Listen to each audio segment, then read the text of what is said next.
नमस्कार मित्रांनो. जानेवारी 2019 लोकराज्याचा जो अंक आहे तो Khelo India youth games Pune Maharashtra 2019 या विषयाला वाहिलेला आहे. मग जे खेलो इंडियाची जी थीम आहे किंवा खेलो इंडियाचं जे मोटिवेशन असेल किंवा खेलो इंडियाचं मागचं इंटेन्शन काय नेमकं ते आपण याच्यामध्ये बघणार आहोत.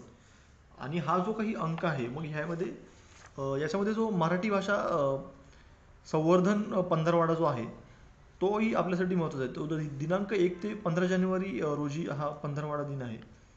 आणि त्यानंतर मग खेलो इंडिया 2019 आहे. याच्यामध्ये मग खेलो इंडियाच्या भव्य क्रीडा महोत्सवातून आंतरराष्ट्रीय स्तरावर एक महासत्ता म्हणून तयार होणाऱ्या भारताच्या नव्या क्रीडा प्रतिमेचे जे बीजारोपण यातनं होणार आहे. त्यानंतर मग मराठी भाषा आणि त्याच्या पुढची आव्हान आणि सामर्थ्य हा अरुण डरेंचा इथे आर्टिकल आहे. 73चं संमेलन जे आहे त्याच्यामध्ये गदिमा माडगूळकर जे अध्यक्ष राहिलेले आहेत त्यावेळेचे. 92वा अखिल भारतीय मराठी साहित्य संमेलनाचे अध्यक्ष डॉक्टर अरुणा ढेरे यांची झालेली निवड. आणि अरुणा ढेरेंवर स्वतंत्र लेक्चरसुद्धा सुशील सरांनी घेतलं, तुम्ही बघितलं पाहिजे. त्याच्यावर आपले एम पी एस सी नेहमी प्रश्न विचारत असते. आणि त्यानंतर मग याच्या इंडेक्समध्ये मग इथे सचिन तेंडुलकर असतील, द्वारकानाथ संजगिरी असतील, विश्वास पाटील असतील, अशा वेगवेगळ्या दिग्गज लोकांचे याच्यामध्ये लेख आलेले आहेत. मग ललिता पवार असेल किंवा मग कविता राऊत आहेत, राही सरनोबत असेल, यांच्यावर इथे स्वतंत्रपणे चर्चा केलेली आहे. मग खेलो इंडियाचं इंटेन्शन काय किंवा कशासाठी नेमकं ते राबवत आहेत. गेल्या वर्षीसुद्धा दिल्लीमध्ये खेलो इंडियाचा कार्यक्रम झालेला आहे. आणि भारतामधले गुणवान खेळाडू शोधून काढण्यासाठी ही खेलो इंडिया स्कूल गेम्स ही सर्वात मोठी योजना आहे. आणि 15,000 मुलांना दरवर्षी सामावून घेत आहोत असं त्यात म्हटलं आहे. आणि हा जो लेख आहे तो चॅम्पियन घडवण्यासाठी खेलो इंडिया ह्या नावाने कर्नल राज्यवर्धन सिंह राठोड, केंद्रीय राज्यमंत्री, युवा कार्य आणि क्रीडा मंत्रालयांचा आहे. मग याच्यामध्ये 28 पर्यंत आपल्याकडे ऑलिम्पिकला भारताचं रिप्रेझेंट करू शकतील असे 15,000 खेळाडू इथे रेडी होणार आहेत. त्यानंतर मग 2028 पर्यंत भारत क्रीडा क्षेत्रातील महासत्ता बनून 2028 हे ऑलिम्पिकमधील भारताचं वर्ष असेल. आणि दिल्लीमध्ये खेलो इंडिया स्कूल गेम्स आयोजित केले गेले होते गेल्या वर्षी. आणि याच्यामध्ये मग या स्पर्धेमध्ये एकूण 18 क्रीडा प्रकार आहेत. आणि खेलो इंडिया गेम्स ही गुणवान क्रीडापटू शोधण्यासाठीचे भारतातील सर्वात मोठे माध्यम आहे. आणि या स्पर्धेमधून निवडलेले जे 1500 गुणवान क्रीडापटू आहेत ते खेलो इंडिया स्कॉलर्स म्हणून ओळखले बनतात. आणि यांना पुढील 8 वर्षासाठी प्रशिक्षण असेल, क्रीडा असेल, साहित्य आहे, क्रीडा साहित्य जे आहे, अन्न आणि निवास सोय केली आहे. आणि वर्षाला 5 लाख रुपये अनुदान मिळत आहे. आणि वर्ग खर्चासाठी 10,000 रुपये इथे मिळत आहे. नेहमीच जी ओरडत असते की स्पोर्ट्सला आपल्याकडे डिमांड नाही किंवा त्याला सपोर्ट केला जात नाही. ती जी तो जो प्रॉब्लेम आहे तो कमी करण्याच्या अनुषंगाने हे सगळं चालू आहे. मग इथे टॅलेंट हंट नावाची जी काही गोष्ट आहे ती टॅलेंट हंट या खेलो इंडियाच्या माध्यमातून शोधण्याचा प्रयत्न करणार आहे. आणि ह्या वर्षीचा जो खेलो इंडिया शिवछत्रपती क्रीडा संकुल म्हाळुंगी बालेवाडी इथे होणार आहे. आणि या स्पर्धेमध्ये भारतातील 10,000च्या आसपास खेळाडू इथे सहभागी होणार आहेत. त्यानंतर मग इथे समृद्ध क्रीडा संस्कृतीसाठी हा देवेंद्र फडणवीस यांचा इथे आर्टिकल इथे आहे. त्यानंतर मग याच्यातले महत्त्वाचे आपण फक्त मुद्दे बघणार आहोत. नाहीतरी मग आपल्याकडे करंटचे जे काही स्पोर्ट्समधले इव्हेंट आहेत ते आपण सुशील सरांच्या या सकाळच्या अपडेट्समधनं बघतच असतो रोज. पण खेलो इंडियाच्या निमित्ताने इथे त्यांनी सगळ्याच खेळाडूंची चर्चा केली आहे. त्यानिमित्ताने मग याच्यामध्ये आपण महत्त्वाचे फक्त मुद्दे घेतले आहेत. मग याच्यामध्ये खेलो इंडियाचे काही निकष आहेत ते काय आहेत नेमके. मग गेल्या वर्षी सुरू करण्यात आलेला हा महत्त्वाकांक्षी कार्यक्रम आहे किंवा खेलो इंडिया उपक्रम आहे. आणि हे दुसरं वर्ष आहे यंदाचं. आणि पुण्यामध्ये 8 ते 20 जानेवारी 2019 हा कालावधी होणार आहे. आणि 17 व 21 वर्षाखालील मुले जे आहेत ती सहभागी होणार त्याच्यामध्ये. आणि याच्यामध्ये मग आपल्या वयाचा जो दाखला आहे तो देणे इथे बंधनकारक आहे. आणि महाराष्ट्राची गेल्या वर्षीची जी कामगिरी आहे ती खेलो इंडियामधली दिल्लीमध्ये झालेली ती इथे मग 36 सुवर्णपदकं महाराष्ट्राने मिळवली आणि सेकंड स्थान इथे पटकावलेलं आहे. आणि हरियाणा फर्स्ट आहे आणि सेकंड महाराष्ट्र आहे आणि थर्ड इथे दिल्ली आहे. आणि इथे मग त्यांची 36 पदकं जी आहे सुवर्ण मिळवली आहेत. त्यानंतर मग 32 रौप्य आणि कांस्य 43 आणि टोटली 111 त्यांनी पदकं मिळवली महाराष्ट्राने. इथे खेलो इंडियाचं इथे वेळापत्रक दिलेले आहे की कोणत्या दिवशी कोणते गेम आहेत आणि कोणत्या हॉलमध्ये दिलेले आहेत. त्यानंतर मग महत्त्वाचा जो विचार आहे तो विचार बदला आणि यश मिळवा असा हा सचिन तेंडुलकर सरांचा इथे आपले त्यांचा लेख आहे. त्यानंतर मग ध्यास सर्वोत्तमतेचा हा राही सरनोबतचा इथे लेख आहे. याच्यामध्ये मग 17 वर्षाखालील खेळाडूंमधील वेगवेगळ्या खेळ प्रकारातील टॅलेंट हंट इथे शोधलं जाणार आहे असं त्यांनी म्हटलं आहे. आणि त्यामध्ये पुढील 8 वर्षे दरवर्षी 5 लाख रुपये अनुदान त्यातनं मिळणार आहे त्यात म्हटलं त्यांनी. त्यानंतर मग इथे सुवर्ण कामगिरी त्यात दिलेली आहे त्यांनी की कशाप्रकारे त्यांना गोल्ड मेडल मिळाले कोणत्या स्पर्धेमध्ये. मग त्यांना अर्जुन पुरस्कारसुद्धा मिळाले आणि सध्या त्या DC आहेत. तसंच मग त्यांना आशियाई क्रीडा स्पर्धेत सुवर्णपदक मिळालेलं असेल किंवा मग इतरही 2014 सालचा मग महाराष्ट्र शासनाचा शिवछत्रपती क्रीडा पुरस्कार मिळालेला आहे. आणि मग इथे 2014चं इंचिऑन आशियाई क्रीडा स्पर्धेमध्ये कांस्य पदक त्यांना मिळालेलं आहे. 2012मध्ये मग लंडन ऑलिम्पिकसाठी पात्र ठरणारी पहिली आणि सर्वात युवा भारतीय महिला नेमबाज ठरलेली आहे.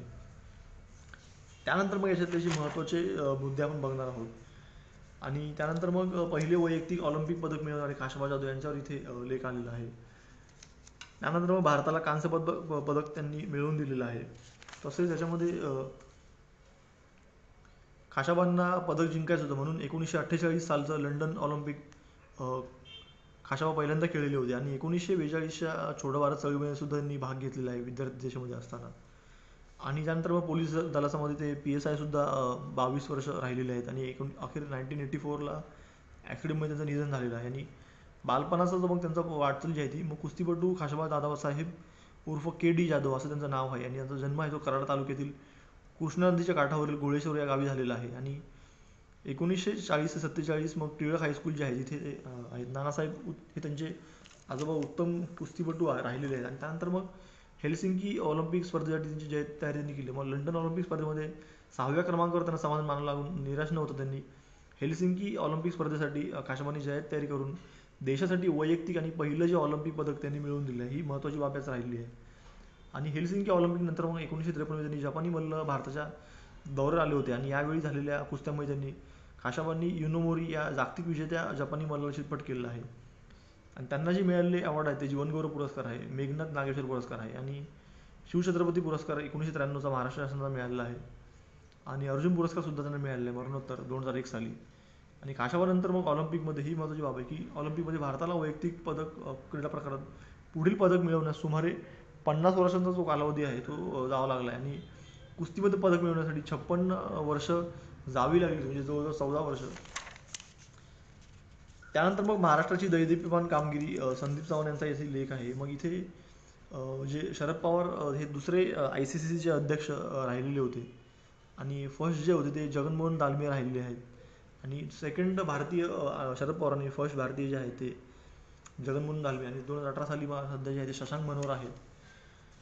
त्यानंतर मग विलियम जोन्स आहेत हे स्वतंत्र भारताचे पहिले जागतिक विजेते खेळाडू राहिले आहेत आणि पुण्यात जन्मलेले आणि मुंबईमध्ये क्रीडा कारकीर्द घडवणारे विलियम जोन्स हे 1958 साली बिलियर्ड्सचे जगज्जेतेपद पटकावणारे आहेत. आणि 1964 मध्ये जोन्स यांनी पुन्हा एकदा वर्ल्ड चॅम्पियनशिप भारताकडे खेचून आणली होती आणि तब्बल 12 वर्ष राष्ट्रीय विजेते जोन्स राहिलेले आहेत.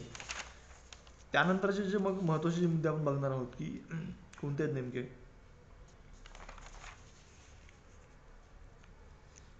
त्यानंतर मग इथे ज्या नेमबाजीमध्ये करिअर केलेले जे आहेत मग नेमबाजीमध्ये जागतिक क्रमवारीमध्ये पहिल्या क्रमांकावर झेलणारी पहिली भारतीय खेळाडू महाराष्ट्राची होती अंजली भागवत आहे. नेमबाजीमध्ये जागतिक क्रमवारीशी बरोबरी करणारी पहिली भारतीय खेळाडू ती महाराष्ट्राची होती आणि महाराष्ट्राच्या सीमा शिरूरने 400 पैकी 400 गुणांची कमाई करत भारतासाठी पहिला जागतिक विक्रम नोंदवला. आणि पिस्तूलच्या जागतिक स्पर्धेत सुवर्णपदक जिंकणारी भारताची पहिली महिला जी आहे ती राही सरनोबत राहील. ती महाराष्ट्राचीच आहे ती पण. पिस्तूलमध्ये पहिले जगज्जेतेपद भारताला मिळवून देणारी सुद्धा तीच आहे राही सरनोबत.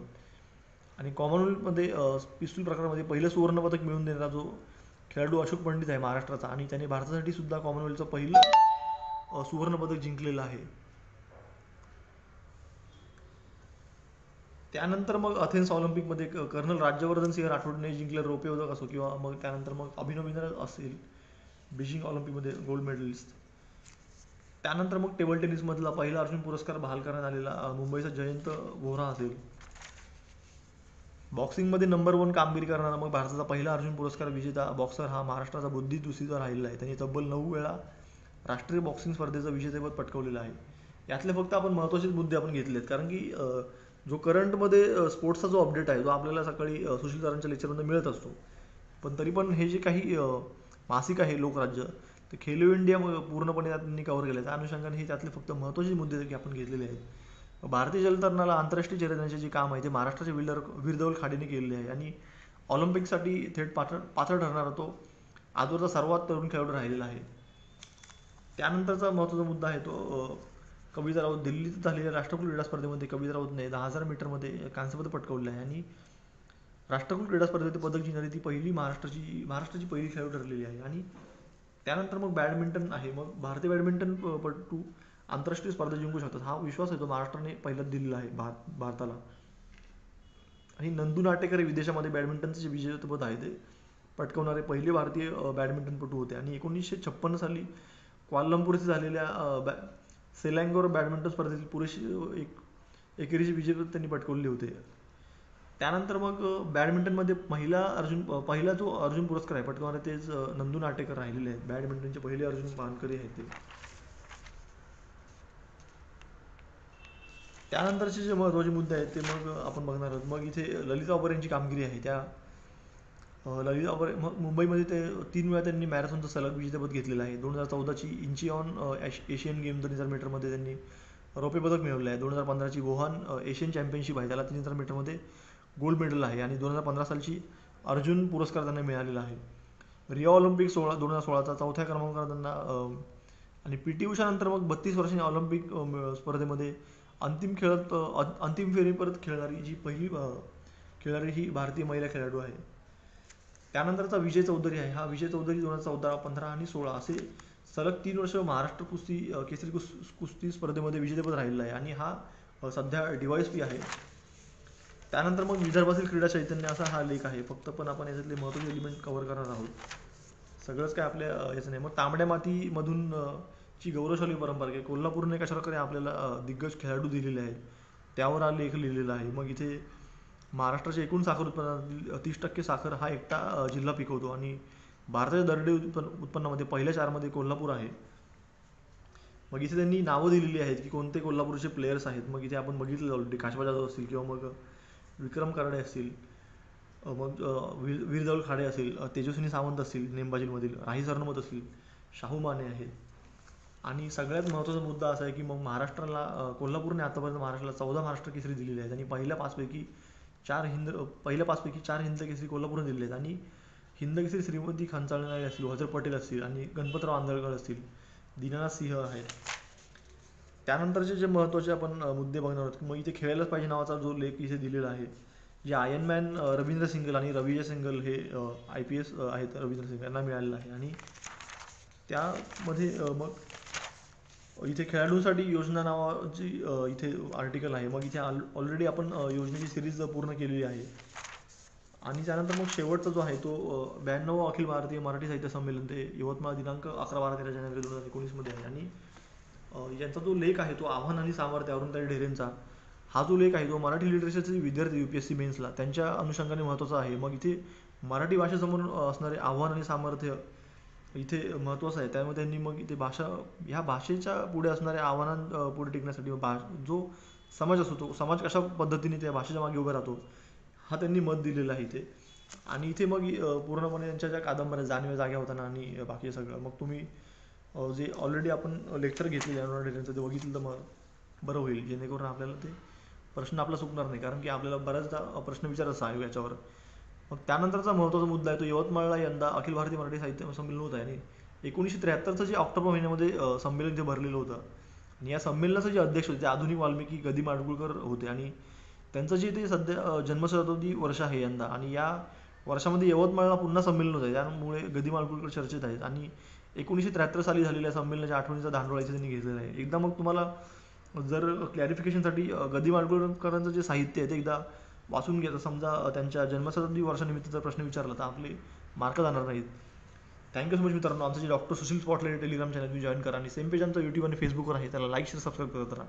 वेलकम. तुम्ही दिलेल्या ट्रिमेंडस प्रतिसादाबद्दल परत एकदा थँक्यू अँड वेलकम.